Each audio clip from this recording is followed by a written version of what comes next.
রাজধানীর আদাবরে সন্ত্রাসীদের হামলায় নিহত হয়েছেন ইউনিট বিএনপি নেতা আবুল বাশার বাদশা। ব্রাজিলের খেলা নিয়ে দ্বন্দ্বের জেরে সালিশি বৈঠকে সন্ত্রাসীরা বিএনপির দুই নেতাকে ধারালো অস্ত্র দিয়ে আঘাত করে। এতে গুরুতর আহত হন নবোদয় হাউজিং ইউনিট বিএনপির সাধারণ সম্পাদক বাদশা। আহত অবস্থায় হাসপাতালে নেওয়ার পর মারা যান তিনি। বুধবার রাত 8:30টার দিকে নবোদয় বাজার এলাকায় এ ঘটনায় আহত ইউনিট বিএনপির সভাপতি সাদ্দামকে ঢাকা মেডিকেলে ভর্তি করা হয়েছে। বিস্তারিত জানাচ্ছেন সিফাত ফারুকী। রাজধানীর আদাবরের নবোদয় হাউজিংয়ে গত 29 জুন ব্রাজিলের ফুটবল খেলা দেখা শেষে ঢোল বাজানোকে কেন্দ্র করে স্থানীয় কয়েকজন যুবকের সাথে আদাবর থানা বিএনপির সদস্য হাবিবুর রহমানের বিরোধের সৃষ্টি হয়। দ্বন্দ্বের জেরে বুধবার সালিশি বৈঠক বসেন বিএনপির দুই নেতা আবুল বাশার বাদশা ও হাবিবুর রহমান।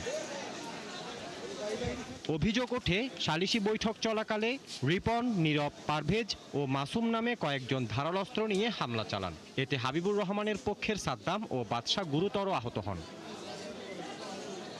গুরুতর আহত নবোদয় হাউজিং ইউনিটের বিএনপির সাধারণ সম্পাদক বাদশাকে সোহরাওয়ার্দী মেডিকেল কলেজ হাসপাতাল থেকে ঢাকা মেডিকেল কলেজ হাসপাতালে নেয়ার পর চিকিৎসকরা তাকে মৃত ঘোষণা করেন। এরা 6-7 জন কুবাইতাছে, পরে যে সাদ্দাম হয়ে গেছে, ওর আর ফাঁসি চাই, কিছু চাই না।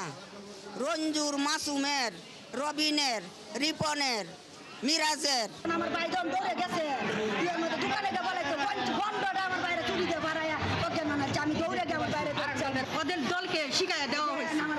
শিকায়ত দেওয়া হয়েছে কি, যে যখন বিচারের বাহিরে যাইব তখন ওকে ধরে খুবাইব। মোহাম্মদপুরে একের পর এক পরিকল্পিতভাবে হত্যা করা হচ্ছে এবং আমাদের বিএনপি নেতাদেরকে বারবার আক্রমণ করছে। হামলাকারীদের গার্জিয়ানরা আর এদের গার্জিয়ান সহ এদের সাথে বসছে, যখন এরা মীমাংসার কথা বইলা মীমাংসার ওই জায়গায় এরা সরি বলছে, চইলা যাচ্ছে, আবার এরাই পথে আটকে তারপরে এলোপাথারি কোবাইছে দুজনকে। এই ঘটনায় পুলিশ বলছে অভিযুক্তদের ধরতে অভিযান চালাচ্ছেন তারা। ব্রাজিলের ফুটবল খেলা যেদিন গেছে, ওই দিনে খেলা দেখা শুরু করে নিজেদের মধ্যে এরপরে হাতাহাতির বিষয় নিয়ে আবার আজকে সন্ধ্যার পরে আমরা কাজ করতেছি, আমরা অভিযানে নামছি। স্থানীয়দের দাবি, অভিযুক্তরা স্থানীয় কিশোর গ্যাংয়ের সদস্য।